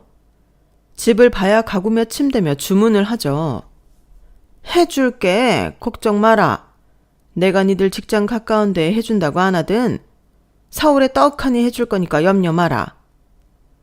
어머니, 저나 오빠나 둘 다 서울이 직장이니 서울에 해주시는 거 당연한 거고요. 다 약속하셨던 거니 얼른 집을 계약하게 해주시면 좋겠어요. 그런데 서울에 집 구해주실 정도면 아주버님한테도 카페 정도는 차려주실 수 있지 않나요? 니네 집 해주느라 우리도 돈 많이 쓰니 그 정도는 해줄 수 있는 거 아니냐는 말인데 뭐 그리 꼬아서 생각하니? 너 그래서 안 사던 사업 이어받겠어? 사람이 그릇이 간장종지만 해서 무슨 사업을 해? 저는 남친 어머니가 하는 말을 들으며 엄마가 남의 크게 실버타운 짓고 있다는 말을 안 하는 게 좋겠다고 생각했어요. 그걸 알면 바로 자기 큰아들 거기에 꽂아달라고 할 게 뻔한데 아무리 제가 외동딸이라고 해도 엄마한테 그런 부탁드리기는 너무나 부끄럽더라고요. 남친 어머니는 상견례 자리에서도 분명 엄마한테 저희 직장 다니기 편한 곳에 신혼집을 해준다고 약속해놓고는 지금까지 신혼집 보러 가자는 말 한마디가 없었어요. 그리고 엄마가 입원하는 시간이 길어지고 저희 엄마 사업이 어렵다는 소리가 나오자 이제는 그걸 가지고 또 저를 볶아댔어요. 너 말이야, 신혼집 가지고 그 난리치고 우리 준혁이 직장 안 구해주는 건 말이야. 안 싸돈 사업 어려워진 거랑 관계 있는 거 아니니? 아니, 니네 친정 어려워져서 너 빌붙으려고 그러는 거 아니냐고. 그러니까 준혁이 카페 하나 못 차려주는 거고. 맞지? 그렇지? 내가 다 들은 게 있어서 그래. 땡땡헬스 어려워졌다고 다들 그러더라. 제가 우리 집 어려워진다고 왜 어머니한테 빌붙어요? 그럴 일 없거든요. 저희 집 망했을까봐 궁금하신가 본데 그런 말씀 하실 거면 다시는 아주버님 카페 차려달란 말 꺼내지도 마세요. 그리고 신혼집 계약서부터 주시고요. 아니면 저도 이 결혼 다시 생각해 봐야겠어요. 너무 화가 나서 한 말이었는데 제가 그때 이 말 잘했다 싶은 게 이후로 남친과 남친 어머니 태도가 확 변했거든요. 인간 본성을 보게 됐다는 의미에서 제가 잘 꺼낸 말 같아요. 얘 이렇게 썩내는 거 보니 뭐가 있긴 있나 보네. 내가 니네 집 더 파봐야겠어. 그런 줄 알아? 엄마는 실버타운 건설 때문에 너무 과로를 하셔서 몸이 나빠진 게 맞기는 했어요. 자금 조달 상황이 좋지 않았던 것도 사실이었고요. 하지만 이때다 싶어 저런 식으로 나오는 사람을 시어머니로 모시고 살 수 있나 꽤나 고민이 되더라고요. 결혼에 대해 회의적이 된 것도 사실이고요. 이런 걸 남친은 모르고 있기는 했어요. 그래서 남친한테 말을 해야겠다 싶었어요. 한동안 남친하고 연락을 뜸하게 했던 이유는 남친에 대해서도 점점 신뢰도가 떨어지고 있었거든요. 엄마가 아파서 입원했다고 할 때부터 남친은 뭔가 태도가 이상한 것 같더라고요. 그리고 자기 형 뭐 하나 안 해준다고 자꾸 볼멘 소리를 했고요. 왜 그런 거 아냐 못 해주냐는 식이었어요. 저는 남친이나 남친 어머니나 비슷한 부류인 게 맞다는 걸 알면서도 자꾸 부정하려고 하고 있었어요. 내가 선택한 사람이 그럴 리 없다고 애써 눈앞의 사실을 외면하려 들었죠. 얼마나 어리석었는지 몰라요. 제가 그렇게 혼자 갈등하고 있는 것도 모르고 남친 어머니는 저한테 예물 얘기 좀 하자며 만나자고 하더라고요. 그런데 그 자리에 남친 형을 데리고 나온 거였어요. 그러더니 여지없이 또 저희 친정 의심스럽다는 말을 꺼내더군요. 아무리 생각해도 말이야. 땡땡S가 위험하다는 말들을 너무 많이 하거든. 그러니까 우리 준혁이 자리 하나 못 주는 거 아닌가 싶어. 엄마 말이 맞을 것 같아. 저쪽에서 청첩장 뽑기로 했잖아. 근데 청첩장을 너무 조금 뽑는 것 같아. 아니, 그 정도 규모 사업을 하려면 청첩장 엄청 뽑지 않겠어? 그런데 그러지를 않더라고. 엄마한테 서울 신혼집부터 내놔라 하는 것도 수상하고. 쟤네 정말 망해서 우리한테 얹혀 살려고 하는 거면 민혁이랑 쟤 파혼시켜야 되는 거 아니야? 어머, 얘 그렇다. 내가 왜 그 생각을 못했니? 맞아. 청첩장을 돌리고 돌려도 모자랄 텐데 어쩜 그렇게 많이 안 뽑니? 맞네. 망한 거 맞아. 돈이 많으면 하객수가 문제니? 저게 다 음식값 많이 들고 결혼식장 큰 데서 하면 힘들까봐 수 쓰는 거 아니겠어? 아유, 준혁아. 네가 말 안 했으면 이 엄마 쟤한테 깜빡 속을 뻔했다. 제가 잠시 자리를 비운 사이에 두 모자가 저런 말을 하고 있더라고요. 제가 뒤에서 듣고 있는 줄도 모르고요. 저는 그 순간 정이 다 떨어졌어요. 그럼에도 남친과 그동안 지냈던 추억들 때문에 끊어내지 못하고 있었죠. 남친만은 그러지 않기를 바라는 마음이 있었던 것 같아요. 그래서 파혼하자는 말을 참아 못하고 있었는데 남친 어머니가 저한테 전화를 했더라고요. 예, 나 서울 신혼집 그거 없던 일로 해야겠다. 아무리 생각해봐도 니네 집이 잘 나가면 더 큰 데서 아주 떠나가라 해야 맞지 않겠어? 근데 청첩장 뽑는다는 게 생각보다 너무 적은 거야. 니네 망했지? 솔직히 말해. 나는 망한 집에 우리 민혁이 못 준다. 그것만도 열받는데 옆에서 남친 형이 거드는 소리가 들리더라고요. 망하지 않았다는 거 증명하고 싶으면 그쪽에서 서울 신혼집 아파트 구하고 청첩장도 더 뽑아봐. 그러면 민혁이랑 결혼하게 해줄게. 처음부터 재수없는 사람이긴 했는데 이제는 아예 반말을 하더군요. 제가 과연 이런 말을 듣고도 결혼을 해야 하나 싶게 화가 났지만 남친과 먼저 말하는 게 순서다 싶어 아무 말 없이 전화를 끊었는데 남친한테 카톡이 오더라고요. 그런데 그 카톡 내용이 너무 기가 막혔어요. 우리 결혼 없던 걸로 하자. 나 거지 집안하고는 상종 못하겠다. 정말 황당하기 짝이 없더군요. 니네 엄마 사업 그렇게 어려워서는 우리 집에 손 벌리지 않을까 걱정이고 너도 집안이 어려운데 무리해서 결혼하는 건 도리 어긋나는 짓 아니야? 그렇게 살지 마. 아무리 사람이 어려워도 결혼을 돌파구로 삼으려고 하는 건 아니지. 다른 사람 인생까지 망치려고 하는 건 안 되는 거야. 내가 먼저 하려던 말을 이렇게 듣네. 그것도 카톡으로. 나는 적어도 얼굴 보며 이야기하려고 했어. 그런데 이런 얘기를 카톡으로 해? 김민혁, 그런 인간이었어? 와, 진짜 너무너무 깬다. 그래, 잘됐다. 결혼하기 전에 인성 알게 돼서 너무너무 다행이다. 파혼하자. 파혼해. 끝까지 자존심 세우는구나. 얼굴 보며 하면 뭐 더 나을 게 있어? 너희 집안 수준 별로인 거 진작에 알았어야 했는데. 야, 더는 카톡 보내지 마. 너라는 인간이라 보내는 거 더 보고 싶지도 않아. 그래도 순순히 물러나줘서 고맙다. 뭐 취소할 거 있으면 다 하고 알아서 해라. 나한테 덤트기 씌울 생각하지 마. 유학금 물게 되는 거 다 너네 집으로 보낼 테니까 알아서 해. 내가 그것까지 당할 것 같아? 당하기는 뭘 당했다는 거냐? 기울어진 사업하는 주제에 거들먹거린 건 니네잖아. 구질구질하게 끝내자고 하네? 그래, 보내라, 보내. 돈 없어서 그 유학금도 못 물겠다는데 그거 하나 못 해주겠냐? 대신 너는 나 붙잡고 늘어지지 마. 그럴 일 절대 없을 테니까 걱정하지 마. 저는 분노로 너무 부들부들 떨려서 무슨 정신으로 카톡을 보냈는지도 모르겠더라고요.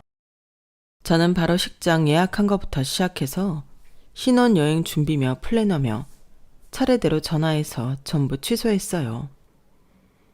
2년 이상 보던 사람과의 인연을 끝내는 데는 1시간밖에 걸리지 않더라고요. 이런 사람과의 파혼을 제가 그토록 오랜 시간 고민하고 갈등했다니 저 스스로가 너무 바보처럼 느껴졌어요. 친구들이 보내준 신혼 선물들을 보니 괜히 마음이 아프더라고요. 친구들한테 미안하기도 했고요. 아무튼 저는 그렇게 정리를 한 후에 엄마를 돌보고 학원 일을 하는 데 매진했어요.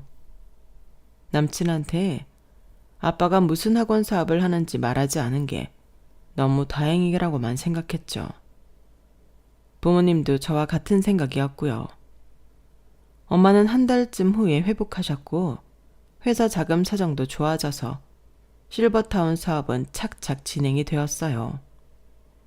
그러다가 사촌오빠 집에 잔치가 있어서 5성급 호텔 레스토랑에서 모였거든요. 그런데 이게 웬 운명의 장난인지 그곳에서 그 인간들을 만난 거였어요. 처음에 본 건 전남친이었네요. 전남친인 게 사실이지만 편의상 남친이라고 할게요. 남친은 저를 보더니 어이없다는 듯 쳐다보더라고요. 네가 여기를 어떻게 왔냐? 아직도 허세 떨며 사는 거야? 아무리 있는 집 자식으로 살았어도 현실 파악을 해야지. 네 주제에 맞는 데를 다니라고. 이런 데는 네 수준에 올 곳이 아니야. 너 내 카톡 지웠나 보네? 내가 카톡에 명함 하나 올려놨는데 못 봤나 본데? 있으면 확인해 보든가. 제 말에 남친은 가짠타는 듯 눈을 희번뜩거리며 쳐다보더군요. 저런 남자를 세상 괜찮은 사람이라며 결혼까지 하려고 했다니. 정말이지 남친과 헤어진 건 천운이라는 생각이 다시 들더라고요. 남친은 궁금했는지 제 카톡을 찾아보고는 얼굴색이 확 변하더라고요. 야, 너 이게 뭐야? 땡땡땡 어학원 본사 총괄 실장? 네가 여기 학원 실장이었다고? 진짜야? 왜? 내가 뻥이라도 친 것 같아? 내가 너니? 그런 걸 뻥치면서 살게? 본사에서 일했던 건 맞는데 이번에 총괄 실장 됐어. 우리 아빠가 학원 분원들을 여기저기 내셨거든. 제 말에 남친은 거짓말 하나 안 보태고 얼굴이 새하얗게 되더니 뒷목을 딱 잡더군요. 아주 미치겠다는 표정으로요. 그때 더 재밌는 일이 벌어졌어요. 화장실에 갔다 오신 아빠가 레스토랑 쪽으로 오시는데 거기서 남친 어머니를 만나지 않았겠어요. 그런데 바로 90도로 허리를 굽히며 인사를 하는 거였어요. 남친 어머니는 상견례 때 저희 아빠를 못 봤으니 그날 처음 보는 걸 텐데 저렇게 굽신거리니 고개를 갸웃하게 되더군요. 어머 대표님, 이런 자리에서 뵙게 되네요. 어쩐 일로 오셨어요? 식사하러 오신 건가요? 아, 네. 형님 댁에 잔치가 있어서 같이 식사하자고 해서요. 그런데 지영아, 너 왜 거기서 그러고 있냐? 아니, 자네는? 자네, 우리 지영이한테 또 무슨 소리를 하려고 그러고 있는 건가? 어? 남친은 어쩔 줄 몰라 했고 남친 어머니도 이게 다 어떻게 된 일인가 벙쪄서 저와 아빠를 번갈아 보더라고요. 남친 어머니는 자기가 인사한 대표가 제 아빠라는 걸 알자 아주 얼굴이 파래졌다 노래졌다 난리도 아니었어요. 아니 민혁이 너는 어떻게 된 놈이? 네 장인어른 되실 분이 뭐하는 분인지도 몰랐던 거야. 어? 알고 보니 남친 어머니가 하던 학원을 확장한다는 건 바로 저희 학원에 분원을 하려고 준비했던 거더라고요. 그래서 사업 설명회를 가서 저희 아빠도 알게 되었던 거고요. 물론 멀리서 아빠가 인사하는 것만 보셨던지라 직접 이야기를 해본 적은 없었다고 해요. 그런데 그게 그 학원이 저희 집에서 하는 거였고 제가 거기 총괄 실장이었다는 걸 알더니 미치려고 하더라고요. 남친 어머니는 팔딱팔딱 뛰다 못해 남친 뺨을 후려치기까지 했어요. 이 바보 같은 놈아, 어쩌자고 그런 큰 결례를 범한 거야. 저 바깥사돈, 저희가 정말 큰 실수를 했었네요. 정말 죄송합니다. 아닙니다. 저야말로 큰 실수를 할 뻔했죠. 이런 사람들인지도 모르고 하나뿐인 딸 결혼시키려고 했잖아요. 오히려 그때 딱 우리 집사람 사업이 어려웠던 게 다행이라고 생각합니다. 그리고 혹시 궁금하실까봐 말씀드리자면 우리 집사람 사업 아주 잘 되고 있습니다. 실버타운도 착착 잘 공사가 진행되고 있고요. 아유, 안사돈 사업이 잘 되신다니 정말 다행입니다. 박가사돈께서 무슨 오해가 있으신가 본데요. 오해는 무슨 오해요? 그럴 거 없습니다. 좀 전에 저는 그쪽 아드님이 우리 딸 쳐다보는 그 못된 눈초리도 다 봤는걸요. 그리고 그 사돈소리 좀 집어치우시죠. 이제 아무 사이도 아닌데 불편합니다. 그리고 분원 신청한 건 제가 아주 많이 고려해 보겠습니다. 들어가자 지영아. 아니 바깥사돈. 아니 대표님. 아 참. 저기 지영아. 아버지한테 말씀 좀 잘 드려. 어? 그리고 어머니도 오늘 오시니? 이제 건강은 괜찮으시고? 내가 인사라도 드렸어야 될 텐데. 됐거든요. 이제 와서 우리 엄마한테 무슨 인사를요. 아플 때 병문안은커녕 파혼하자고 난리친 게 누군데요. 그리고 아줌마, 그 학원 학장이요. 어떻게 될지 두고 보세요. 제가 당한 게 있는데 이 정도는 해야 되지 않겠어요? 아줌마 업보라고 생각하세요. 저기 지영아, 그러지 말고 내 말 좀. 저는 남친 어머니를 뿌리치고 남친 앞으로 다가갔어요. 남친은 겁을 잔뜩 집어먹은 표정으로 움찔을 하더라고요. 야, 니네 오늘 여기서 밥 먹지 마. 다른 데로 가라고. 좋은 날 소화 안 되기 싫으니까. 알았어? 우리도 여기 예약했는데. 가라고 다른 데로. 제가 무섭게 말하자 남친은 어쩔 수 없이 고개를 끄덕이더군요. 그렇게 남친과 남친 어머니는 레스토랑에 들어오지 않았고 저희는 늦게 온 엄마까지 해서 즐거운 시간을 보냈네요.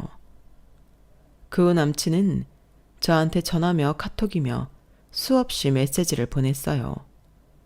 자기가 잘못했다고 싹싹 빌더라고요. 내가 진짜 큰 실수를 했어. 정말이지 정신이 어떻게 됐었나 봐.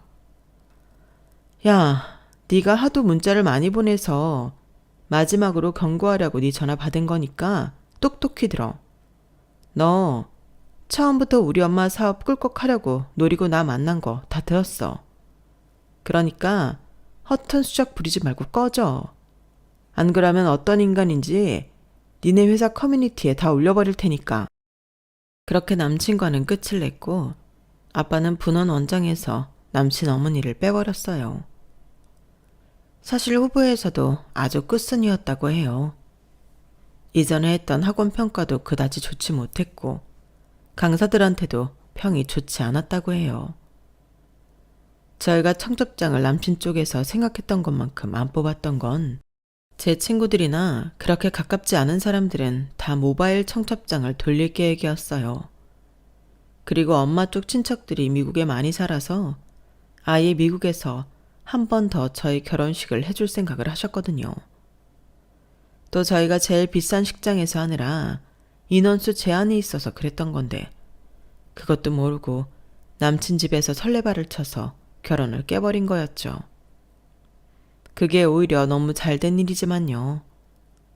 아니었으면 남친 본 모습도 모르고 결혼해서 살 뻔했으니까요.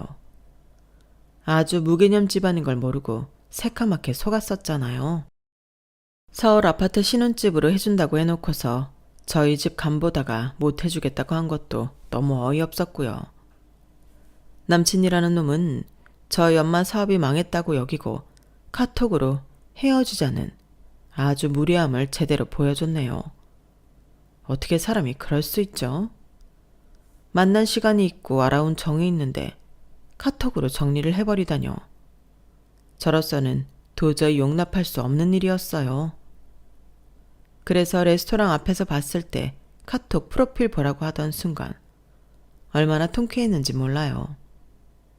그놈이 하얗게 질려서 지 엄마한테 뺨 맞고 절절 매던 것도 완전 사이다였고요. 그놈이 아무리 매달려 봐야 다 지나간 일 아니겠어요. 세상에 되돌릴 수 없는 일도 있다는 걸 그놈도 알아야 되고요. 저한테 연락 안 하고 그대로 끝은 아니었고 제 직장 앞에 찾아와서 다시 결혼하자고 자기가 전부 다 잘 되겠다고 아주 무릎까지 꿇고 빌었지만 저나 저희 엄마 아빠나 얼마나 가서러웠는지 몰라요. 이제 와서 그런다고 저희가 눈 하나 깜짝 하겠냔 말이죠. 얼마나 인간이 속물이고 뻔뻔하면 다시 만나자는 말을 할 수가 있을까요? 결혼을 다시 하자고요? 정말 기막혀서 말이 안 나와요. 저는 저런 인간하고 파혼하게 된 게 진짜 조상님이 도왔다고 생각해요. 안 그래도 지 엄마랑 형이 저한테 여친 구해달라, 자리 마련해달라, 카페 차려달라.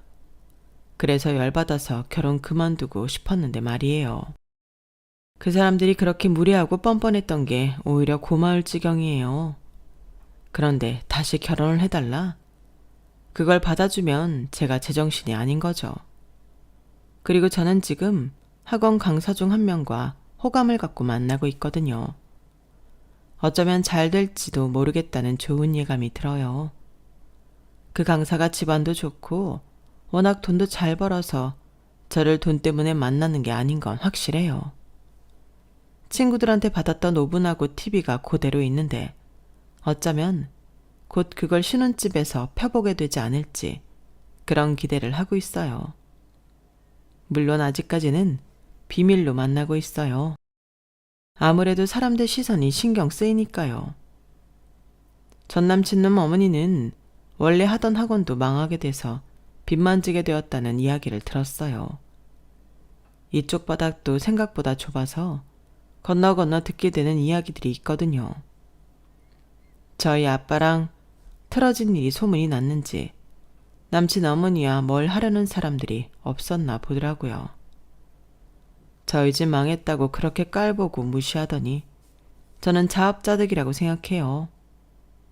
어쩌면 남친 어머니는 저와 아빠를 보고는 자기 미래를 예감했는지도 모르겠어요. 그러니까 전 남친 놈 뺨까지 때렸을 거예요. 그래봤자 다 늦은 일이지만요.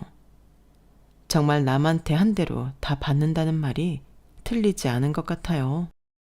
그날 레스토랑 앞에서 우연히 만난 것도 전 남친과 그 어머니가 철저하게 부메랑 맞은 거 아니겠어요? 제가 파혼 당할 때만 해도 너무 힘들고 괴로웠는데 지나고 보니 그게 오히려 좋은 일이었던 것 같아요. 그 일로 인해 아빠가 사업에서도 손절해야 할 사람과 연을 끊었으니까요.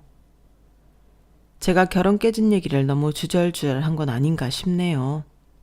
하지만 여기까지 들으신 분들은 모두 저를 응원하시리라 생각해요. 저한테 그런 놈 잘 헤어졌다고 잘했다고 해주시면 더 힘이 날 것 같아요. 그럼 제 이야기는 여기서 줄이도록 할게요. 들어주신 분들 모두 감사드려요. 그럼 다들 행복하세요. 늘 즐거운 일들만 가득하시고요.